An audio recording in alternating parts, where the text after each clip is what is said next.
Today we've gone to chapter 11 of the Sutta Discovery, volume 40A.11, ST 40A.11, and this is on page 96. This is the book, Abhayakata Sutta. So this is one special sutta with the title Abhayakata, meaning undeclared or undetermined. That means this there are certain points which have no answer, which have any kind of answer that you like to give. So in other words, no one can agree on it. So it's not really helpful. Abhayakata. But the word Vyakata means something like something that's been replied, something that's been answered. Okay. This teaching is from, the number is A7.54, Anguttara, the Book of Sevens. That means the 7 key points, Sutta number 54. And it deals with 4 points, 4 of the 10 points, or the 10 Abhayakata, or undeclared points. Like the 10, just for those of you who are still new to this topic, they are found on page 96. First of all, the first 4 deal with the nature of the world. The world, the view that the world is eternal. Number 2, not eternal. So this concerns the world, the universe, in terms of time. Then number 3, whether the world is finite, or 4, the world is infinite. This one is speculating about the world in terms of time. Of course, the scientists like to do this, and they do it in a very systematic way. That is science, that's fine. But we are not equipped with that kind of logic or that kind of need, because our purpose is to practice mindfulness, to be self-disciplined, to be calm, and to be free from suffering. So our purposes are different. Point 5 and 6 is about the nature of the soul or the self. This again is just a concept, an idea, speculation, whether the soul is the same as the body or the soul is different from the body. Okay, so here again you have 2 different views. One is those who say the soul and body are the same. They tend to be the materialist. In other words, when the body dies, the soul also dies. And this is your only life, a kind of idea. And the other speculation, body and soul are different. So this is the eternalist view. In other words, the body may die, but the soul lives on. So these are all speculations. The last 4 deal with the nature of one thus gone, Tathagata. This word means simply here any kind of saint in any religion. More generally, it simply means a being who has passed away. So this is a simple term before the Buddha's time, and then it became a technical term later on. So the first speculation, the Tathagata, one thus come or one thus gone, exists after death. So in other words, when a saint dies or when anybody dies, it exists after death. The Tathagata does not exist after death. And then number 3 and 9 rather, the Tathagata both exist and not exist after death. And then 10, the Tathagata neither exists nor not exist after death. So these are the last 4 speculative views, which we will see present in this sutta we're going to study.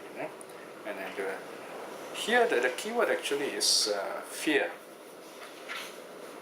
People often fear what they are ignorant of.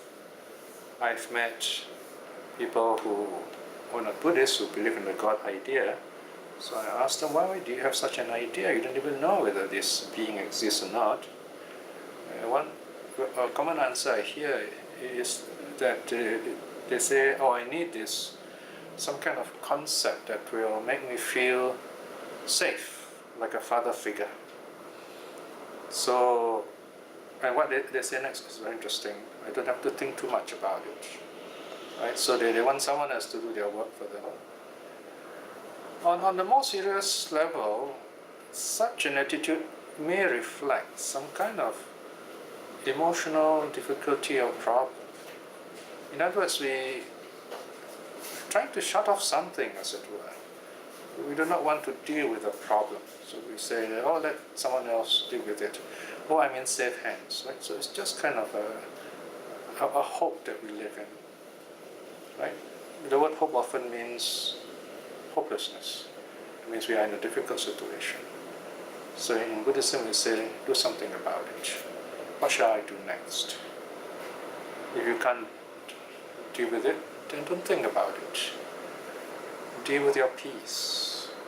Then the solution may come. So look at the situation, whether you need to do something right away, or you just have to let go of it. Now let's look at the sutta itself, beginning on page 100. Avyakata Sutta translates as the discourse on the undeclared or undetermined. Now this sutta comes in a series of suttas, so you don't see Ewang Sutta as the header. It just tells us where it was taught, originating in Savatthi. Then a certain monk approached the Blessed One, saluted him, and sat down at one side. Sitting thus at one side, he said this to the Blessed One. So we do not know who, it just could be any monk, anyone. And this is important, although we do not know who this person is, it could be any one of us. Right? So it is like every man, if you like. What, Bhante, is the reason, the condition for the non-arising of doubt regarding the undeclared points in an instructed noble disciple? Right, so here the monk is asking, why is it that a wise follower of the Buddha has no fear about all these speculative points about the nature of the universe, the body and soul, the nature of after death? That's the question. Okay? Okay, then the Buddha straight away answers to the rest of the suttas. The answer the Buddha gives. Section 2. So this is the first long answer. And then if you go on to section 11, that's the second long answer. So there are actually only two main answers. These two, they're talking about nature views, and then the second part is the problem with undeclared questions. Section 2. The Buddha says, Bhikshu, doubt regarding the undeclared points do not arise in an uninstructed wise or wise noble disciple on account of ending of views. So if we have no views, we have nothing to worry about. Of course, this is easier said than done. We can't just say I have no views, because when you say I have no view, that itself is a view. As the Buddha once said to a certain Brahmin, right, who came and challenged the Buddha and said he has no views. When we say there's no view, that means your mind is really clear, at peace. But it's possible. For example, when you're doing meditation. When you're doing meditation, you're watching your breath, or doing loving kindness, you reach a point where you have let go of the body, you're totally peaceful with yourself, and there's nothing more to watch. There's just peace. You don't feel your body anymore. You don't need to say anything. You're at peace, very joyful, very peaceful, very calm, very bright. That's the time when views have ended, at least temporarily. When views end, we feel very happy. So this is the meaning, ending of views. So once you're able to recognize this kind of experience, you feel at peace with yourself. You have no fear about all this speculating and all these ideas about undeclared points. Bhikshu, The Tathagata exists after death. This is a falling into views. The Tathagata does not exist after death. This is a falling into views. The Tathagata both exists and does not exist after death. This is a falling into views. The Tathagata neither exists nor not exists after death. This is a falling into views. So in other words, any speculation about the posthumous state of a saint who has passed away, especially an Arahat, Buddha, is pure speculation, falling into views. In other words, if you use language, it's just speculation. Another way of putting this is beyond thought. It's not something we think about. It is meaningless. There's no way we can express it. Yeah, I know some of you may still be thinking, but isn't it possible to think about it? Anything is possible within language. Well, not everything. Not everything. Unless you have experienced something like it before. But even then, it's still only an opinion. Let's say you've never tasted salt before or sugar before, so you don't know what the taste of saltiness or sweetness is like. So you don't know what it is. Someone tells you, oh, this taste, that taste, or some kind of spice you never tasted before. You don't know what it is. Anyone can describe to you in the best way, write volumes about it. You still would not know what it is because it is a personal experience. So you can put all these four conditions in, they don't work. You've got to experience it yourself. So here the Buddha uses the famous parable of the quenched fire, right? There was someone called Vachagota who asked the Buddha this kind of question, right? So he asked the Buddha, does the Tathagata exist after death? Not exist after death? Both? Neither? The Buddha said this kind of question must be set aside. It is meaningless, useless. Then the Buddha says, he probably put out the fire in front of them. They say, okay, tell me, where's the fire gone? Now the good thing is, of course, Vachagota is intelligent. Insane, of course. He says, well, the question is wrongly put. The fire has gone nowhere. Right? When I put out the fire has gone nowhere. We just say gone out. Now, the word gone out doesn't mean it's gone anywhere. It's just a way of talking. It's a language, convention, meaning extinguish. It has been, it's no more there, to put it simply. As far as words go, it's gone nowhere. So the Buddha said, did it go east, west, north, south, above, below, in any of the 10 directions?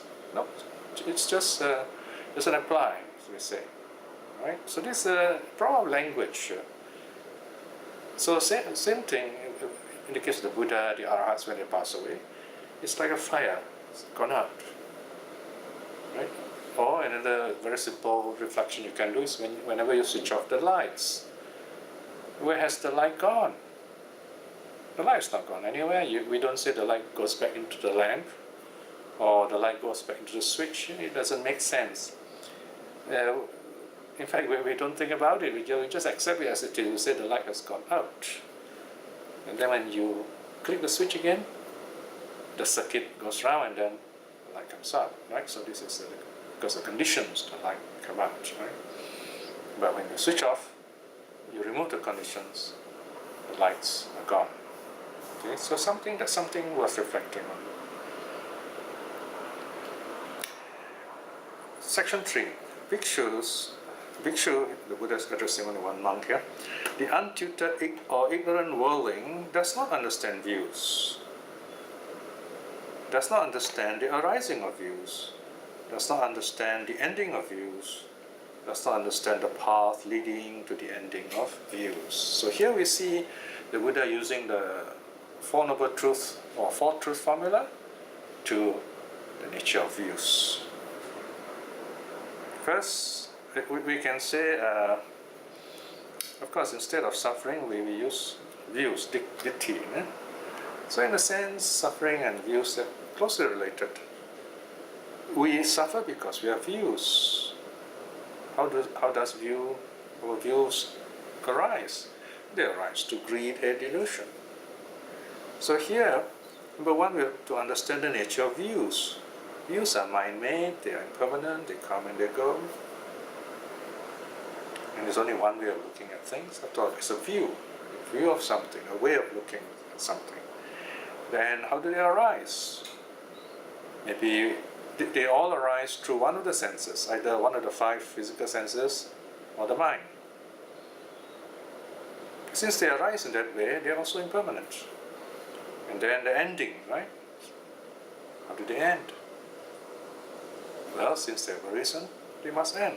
We have to let go of those ideas. The thing is, once we have such ideas, we cling to them, we hold on to them. Why do we hold on to them? Because we have this impression that, oh, this is what I want, I think this gives me pleasure, so we cling on to it. And we have the view, oh, this is something that doesn't give me pleasure, it gives me pain even. I don't like this, so we try to push it away. But either way, we're thinking about these things, they are views. And that's how we learn to let go of views, the path leading to the ending of views. So these are the Four Noble Truths applied to views. Section 4. These views increase for him. Him here is the untutored worldling or ignorant worldling. He is not freed from decay and death, from sorrow, lamentation, physical pain, mental pain, and despair. He is not freed from suffering, I say. So, in other words, we are caught up with the world if we have views. 5. But Bhikshu, the instructed noble disciple, understands views, understands the arising of views, understands the ending of views, understands the path leading to the ending of views. I understand the Four Noble Truths, in other words.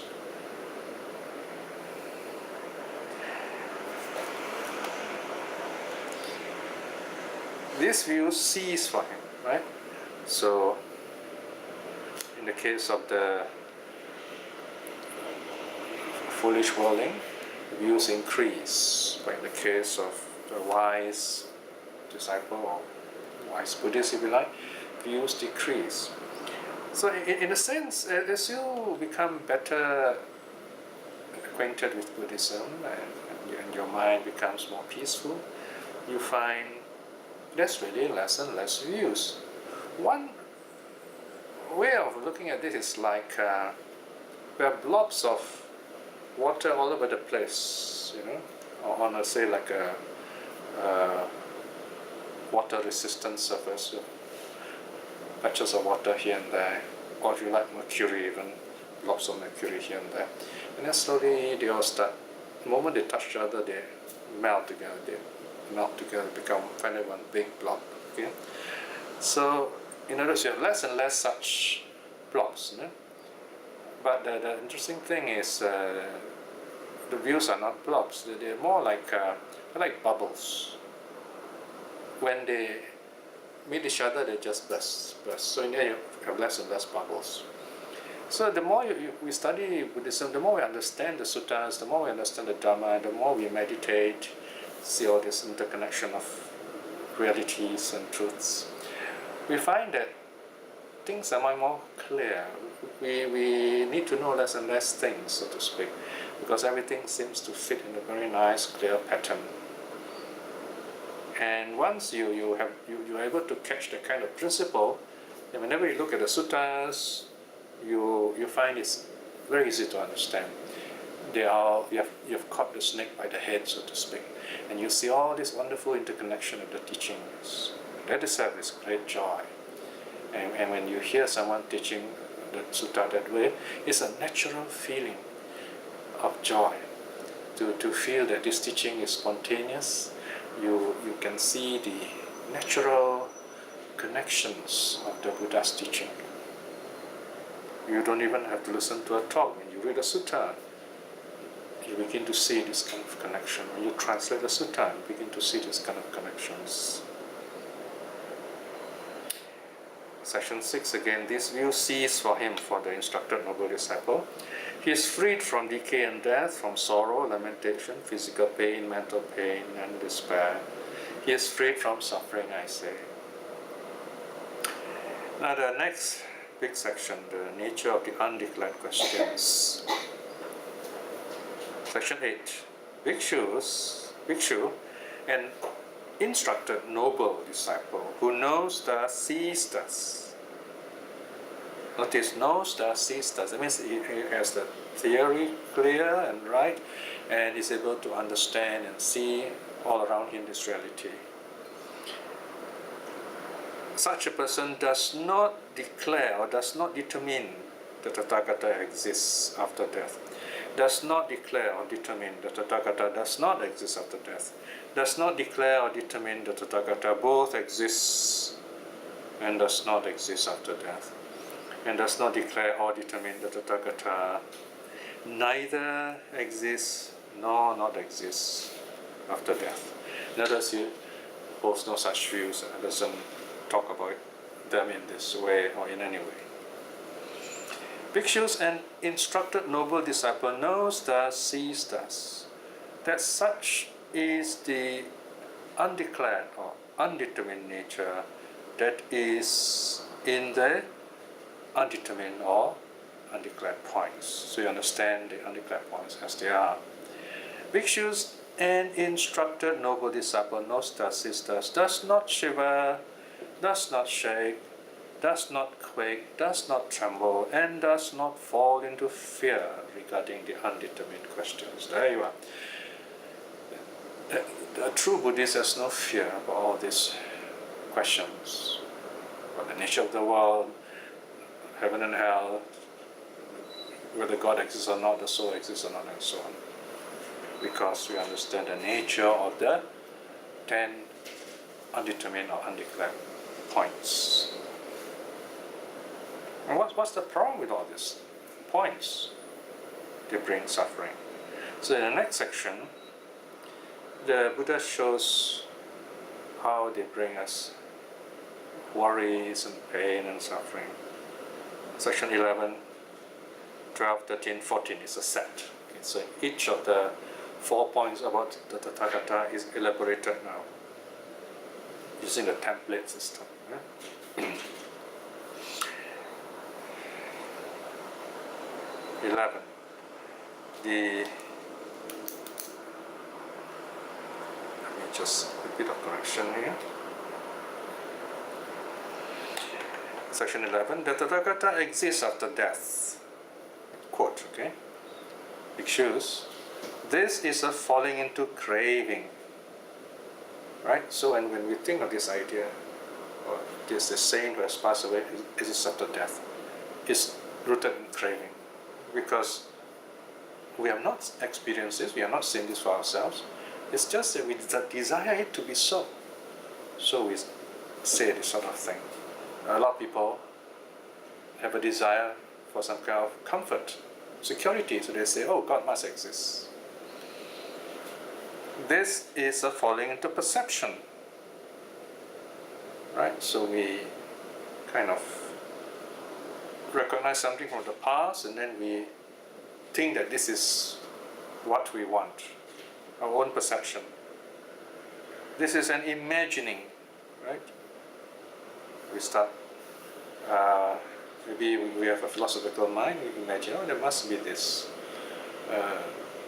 God idea or something. Or maybe we go to a beautiful place, we see the towering cliffs or beautiful night skies. Oh, it's so beautiful. There must be a God. But the two are totally unconnected. They're not connected. I might as well say, oh yes, the night sky, look at the stars, they're so beautiful. A flying spaghetti monster must exist. What's the difference? Flying spaghetti monster, God idea? They're both imaginative. Well, it's a beautiful night sky. The cat doesn't see it, nor some other animal, but humans can notice it. So it's our own perception, our own imagining. This is a mental proliferating. It means building thoughts after thoughts after thoughts. Right? We start directing all our thoughts thought explosion for all these ideas, one thing leading to another. The human mind is such that we can defend anything we want. So we can come up with a God idea and we start defending it. This is falling into clinging. Once you have an idea, you hold on to it because we lose faith to be wrong. Or we lose our position, we lose wealth, we lose power if we give up these ideas. So in other words, once you believe such ideas, it can be very difficult to give it up, even if you know it is wrong. Sometimes you're caught up with religion, and you know it is wrong, and you're a priest or a monk or one of the leaders, you find it's really troubling. So you live a double life. You've got to take a stand, you've got to free yourself from this kind of chains. Just get out of the system. Maybe you're worried about the support that you might lose. There are other ways you can help yourself, you can work. So this is where religion can be a very heavy chain sometimes, preventing us from really being ourselves, being free to be ourselves. And lastly, this idea that the Tathagata exists after death, this brings us remorse, right? So we start thinking about this, then we feel guilty. Oh dear, I didn't do this, I didn't do that, or I did this, I did that, but I'm not supposed to. Or I never, when the Buddha was alive, when the teacher was alive, I didn't ask him questions, things like that. And I did something bad, and so on. We start relating this idea that the saint exists after death to the idea of that we are not holy, we have sin, all these ideas which are put into our heads by religion. We have to let go, sweep away, sweep clean all such ideas. So remorse, guilt, you can use the word guilt if you like, comes from being conditioned by religion. So we need to free ourselves from such conditioning. And there is no word for guilt in Buddhism actually. The closest we have is vipatisara, which translates as remorse. But it's okay to kind of give a broad translation. If our purpose is to point to this negative quality and to free ourselves from this negative quality. So for example, we say this brings about remorse, we can also translate with a square brackets guilt, so that someone with guilt can look at it and say, oh yeah, okay, I see this point here, so I need to free myself from this guilt. Because this guilt is a phantom, it's not real. We'll build this up, and we're terrified by it. We can be terrified by something unreal. A child fears there's a ghost in the closet or under the bed. It's not there, but the poor child is terrified. When it comes to religion, we're all still children. So the Buddha is saying, you need to grow up. You need to awaken. Grow up, awaken. So this craving, perception, imagining, mental proliferation, clinging and remorse, there's 7. Here you are, this how the sutta got this is recorded in the book of 7, the 7 points here. The 7 points apply to the other 3 opinions. The Tathagata does not exist after death. This is a falling into craving. This is a falling into perception. This is an imagining. This is a mental proliferating. This is falling into clinging. This brings about remorse. Okay? Then the opinion, the speculation, the Tathagata both exist and does not exist after death, bhikshus. This is a falling into craving. This is a falling into perception. This is an imagining. This is a mental proliferating. This is a falling into clinging. This brings about remorse. And finally, the Tathagata neither exists nor not exists after death. This is a falling into craving. This is a falling into perception. This is an imagining. This is a mental proliferating.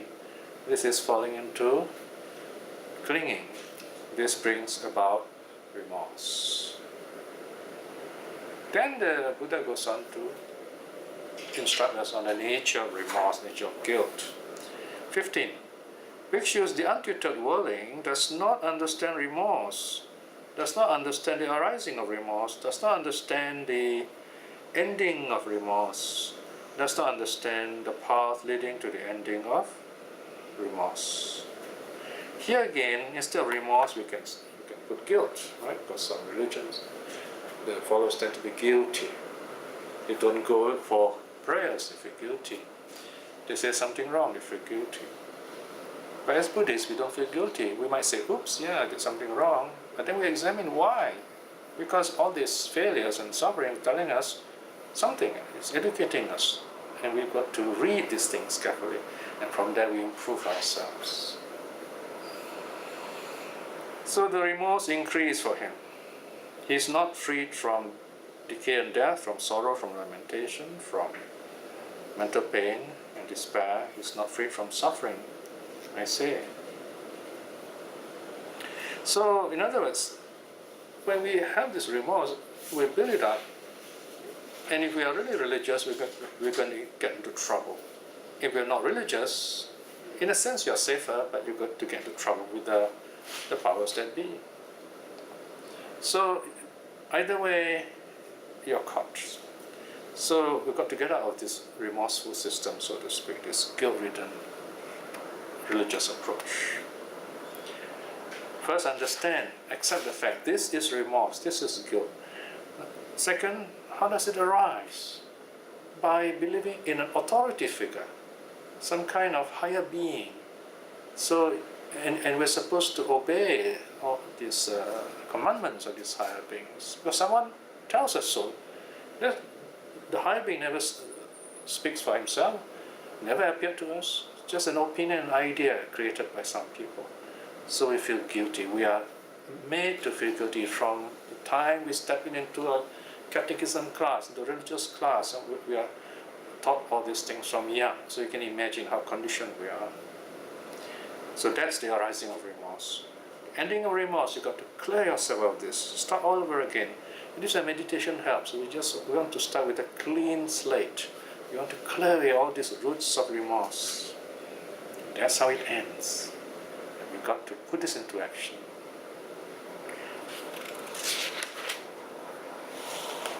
Section 18. Bhikshu, the instructed noble disciple, understands remorse, understands the arising of remorse, understands the ending of remorse, understands the path leading to the ending of remorse. For example, let's say when we meditate, we might recall some things in the past which we have done or not done. We feel rather sad about it. For example, we say, oh, I could have helped this person, but somehow I was a bit shy, or maybe I didn't have the means, or I was too slow, and you felt remorseful, you felt sad. Then you tell yourself, okay, it's in the past, I can't change the past, but now I know it is not something that makes me happy. I can, the next time I'll be more mindful, and then I will be more proactive. And you remind yourself, and you'll be mindful the next time a situation arises for you to help people. You stretch your hand, you do what you can.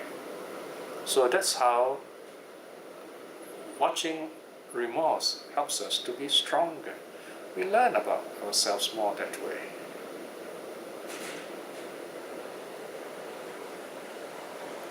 This remorse ceases for him. He is freed from decay and death, from sorrow, lamentation, physical pain, mental pain, despair. He is freed from suffering, I say.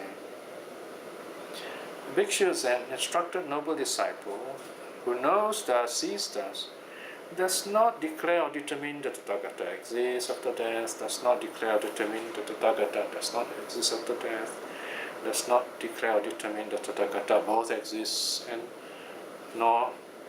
both exists and does not exist after death, does not declare or determine that the Tathagata neither exists nor not exists after death. It doesn't hold any of this tetralemma, any of this kind of opinion. Bhikshu, an instructed noble disciple, knows thus, sees thus. Such is the undeterminable or undeclarable nature that is in the undeclared points. Bhikshu, an instructed noble disciple, knows thus, sees thus, does not shiver, does not shake, does not quake, does not tremble, and does not fall into fear regarding the undeclared. The the undeclared points. This bhikshu is the reason, the condition for the non-arising of doubt regarding the undetermined points or undeclared points in an instructed noble disciple. So the sutta ends there. So we can see here, in other words, by letting go of all these speculative points, we have uprooted a very important source of worry and unnecessary thinking and craving and other negative emotions. So this is a very important sutta to help us once again clear our minds and to be happy here and now.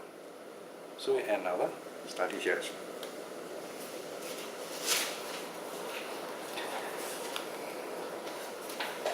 So now let us do a short reflection. Whenever we look at a sutta, we are opening a window to let in some very bright light and fresh air of the Buddha's teaching. So all we need to do is breathe in that fresh air, feel healthy about it. We open our eyes to see the beautiful sight through the window. This is what the sutta provides us. Don't be troubled by the words. Don't be troubled by what we cannot understand. Seek what you can understand. The sutta is always there, where there is something we can understand. And understanding leads to understanding. Reflecting in this way is very good mental karma. By the power of such karma, may we attain happiness, success, peace in this life itself. Above all, by all the good deeds we have done, may we attain spiritual liberation, especially stream winning in this life itself. In this moment of peace, let us send out our loving kindness to all our teachers, that they may awaken in this life itself, if they have not done so. And also to all our loved ones, that they may be well and happy and see the wisdom of the Buddha's teaching. And to those whom the Dharma have not touched, may they be happily touched by the Dharma and be happy and liberated people. May all beings be well and happy. Sadhu, sadhu, sadhu.